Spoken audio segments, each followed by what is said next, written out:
According to GLOBSEC Trends data, the support for EU membership is very high in Austria at 78%.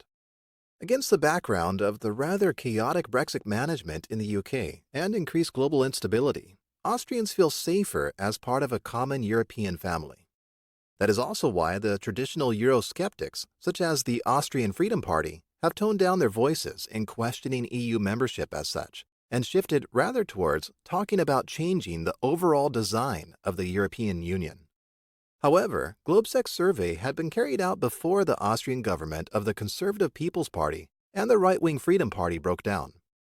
We can expect the formation of a new government in autumn 2019, which could have implications on Austria's positioning towards the EU. And this might also have an impact on the public opinion on the EU. The current caretaker government in general avoids big initiatives, whether at a domestic or the EU level now. So it remains to be seen which EU strategy the Freedom Party will adopt in the run-up to the national elections and afterwards.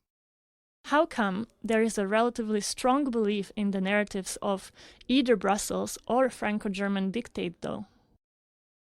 The EU is often regarded as far, remote, and difficult to understand, also amongst those who can be defined as pro-European.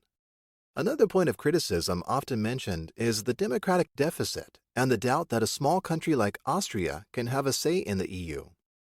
These fears have actually been nurtured by Austrian mass media since EU accession.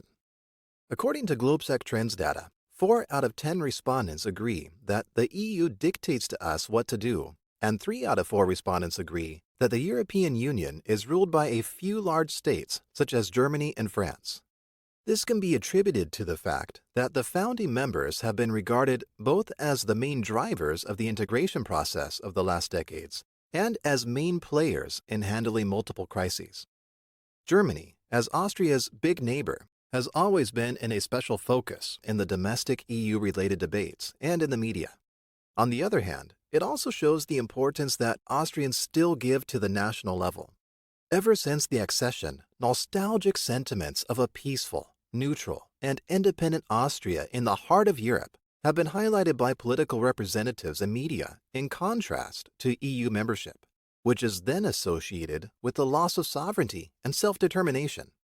In this regard, Switzerland is often cited as a role model Austria should have followed.